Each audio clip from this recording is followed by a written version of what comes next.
Hey guys, so as I said in part one, there are some definite differences between tiny living, RV living, and living in an actual house. The RVs get dirty very quickly, especially if you have a family. We have 2 little boys and they tend to get dirty very quickly outside. So they track in dirt all the time. It's just a never-ending battle. We are constantly sweeping and having to deal with the carpet getting dirty. There's just no solving it besides sweeping a billion times a day. And if you like to walk barefoot in your home, like I do, then you have to sweep or else that dirt will stick to the bottom of your feet and it just does not feel nice. One thing that we really had to get used to was the watts usage. You cannot run everything at the same time, especially anything that includes heat. That's going to be your toaster, your microwave, your toaster oven like we have, your hair dryer, your straightener, your heaters, like not the RV heater, but just space heaters. Anything with heat is going to take a lot more watts than just your typical things like your TV. Your TV takes very low amount of energy. So getting used to being able to know what you can use while other things are on. I learned very quickly I cannot use the air conditioner and our stovetop cooker and the toaster oven all at the same time. It'll trip the breaker quickly. As soon as the toaster oven heats up and starts getting warm and I have all 3 of those things running, my breaker will flip.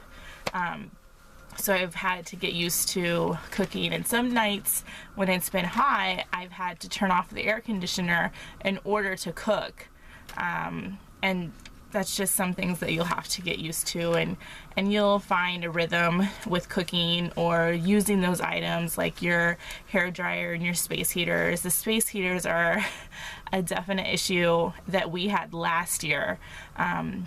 We had 2 space heaters going, sometimes 3, because we had a 36-foot RV, so it was really long, and we had like different spaces to heat. So what we would do, what you could do as well, is run a cord from your electric pedestal into your house. There are definitely some openings somewhere in your RV to run a cord through your house to just have that directly hooked up to the pedestal instead of your RV. That way you're not tripping stuff like your breakers. So that's something to keep in mind. We personally do not have a microwave, just to cut down on energy used. Like I said, we use our toaster oven quite a bit in replace of a microwave. So also, if you're not a DIY person and you're thinking about full-time RVing, my husband and I are not very DIY. I should say we were not very DIY. Don't worry about it. You can still live this life. YouTube and so many other resources out there are available to help you. I don't think that we would have gotten this far and survived this long if it wouldn't have been the help from other people and advice that we've gotten. And even on the road, if you're having any issues in your RV or something is broken, your neighbors more than likely will be kind enough to help you, because this is very a stick together community. And at least the ones that we've ran into, all the RVers are really nice. So I wouldn't hesitate asking a neighbor if I needed some help. So if you're not a DIYer, you will become a DIYer, and you will learn very quickly how to fix things and how things work in your RV and what to do in certain situations. Let's see. Everything in the RV is, if you're getting an RV, they're made very cheap. I mean, like really cheaply made and sold for a ridiculous amount. Things in here just break really easily. Like, actually, we have a few of these. This is the curtain that's kind of like a door, but this is like super cheap plastic. And this could actually, if my kids yanked on it too much, this whole thing would rip down from the ceiling. But I mean, it's not only that, I mean, everything. This is just the little border here, it's made very cheap. Our plug-in over here is completely crooked compared to the other outlet. It's just really cheaply made. If you have kids and see the wallpaper wasn't, if you could see that wallpaper wasn't even put in correctly whenever they bought it. So it's just, if you can see that, all scrunched up around there. They are not made to live in, they are made to camp in. So more than likely you will have to be doing some of your own upgrades in order to make it livable without it necessarily falling apart quickly. So something to think about. But most things that need to be fixed that have been done really cheap in the RV can be done very easily with just some research online. So I wouldn't stress about it. The appliances in your RV or even a tiny house is going to be pretty small, unless there are some RVs and tiny houses that have full-size stuff, and those are the more expensive RVs. So if you have the money, by all means, you know, more power to you that you have a full-size fridge and a full-size stove. We do not. We have about half, maybe half the size of the fridge that we were used to before we became full-time RVers, which means that we have to go grocery shopping way more often. We were doing it when we first started, like twice a week. We would go grocery shopping. It was a little overwhelming to drop down from such a large refrigerator to a very small one like we have. So that took a lot of getting used to for me. And also the stove. The stove, it honestly made me want to cry. I can only cook one thing in there at a time, and the pans that I had from my regular stove don't fit in the RV stove because it's so small. I have to get much smaller pans. And that was another thing I had to get used to. You know, I don't even use my stove anymore. I just use the toaster oven. But and it cooks differently.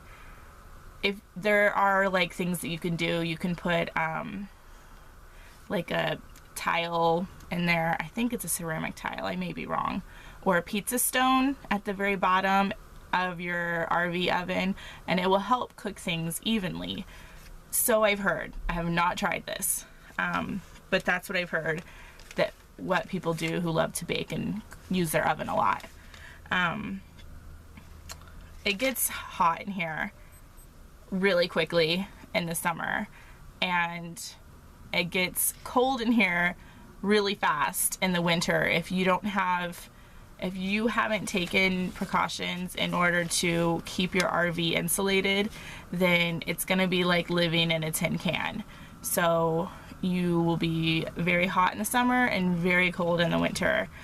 There are definite steps that are pretty inexpensive that you can do, at least for your windows, to help prevent drafts from coming in. Even in the summer, I use the same stuff in hot summers that I do in the winter. So we have the little foil insulator things that we use over our window, and it seems to help quite a bit. There's a drastic difference from when we use them and when we don't use them. And sometimes, in the summer anyways, if the sun is setting off to that side, then we'll only have this side of the RV, those sides of the windows covered. and then we'll leave the other side of the windows open so that a breeze can come through and light and air. So, and then we'll switch when the sun goes to the other side. But those are some things that we do. Your water heater, your water heater is gonna be a joke in your RV unless you've upgraded to one of those that keep going forever and you have instant hot water heater. Those are expensive. Some newer RVs come with them. I don't know. We had looked into it for our old RV, but it was just far too much money and we couldn't afford it. So we aren't too worried about it right now, considering we just use the campground showers and our boys are the only ones that use the bathtub and for dishes. So I stagger the dishes in the morning, that way, and at night the boys can take their bath and we're not having any hot water issues. So that's what we do. Unlike a house, you're going to want a water filter because campground water, or most water wherever you get it from, is not going to be as good quality as what you're used to maybe. We not only have a water filter on our water hose, but we use the Berkey water filter system, and no matter what kind of water you put in the Berkey, the water always tastes very clean and very good consecutively every single time. And most RVers that I know have a Berkey water filter system or something similar to that. Currently, our filters are broken due to a mistake that I made, so we are using the 5-gallon water tub things that you get at Walmart, and we're just using their filtered water. So we go there and fill up for like 35 cents a gallon. So we're using that right now until I can get another set of Berkey filters. But definitely consider the water issue. We never ever drink the water here, and we only use it for dishes, bathing, and washing hands and stuff like that. So any water we want to drink or consume or cook with will come from the Berkey or our filtered water that we get at the store.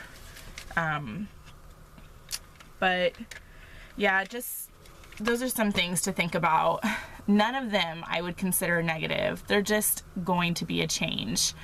There's a lot of differences between living in a house and living in an RV. So it will be a bit of a change for some people, like it definitely was for us. But all of those things you will get used to, and you feel like you've been living it forever. So that's all I got for you for part 2. Thanks, guys. Bye.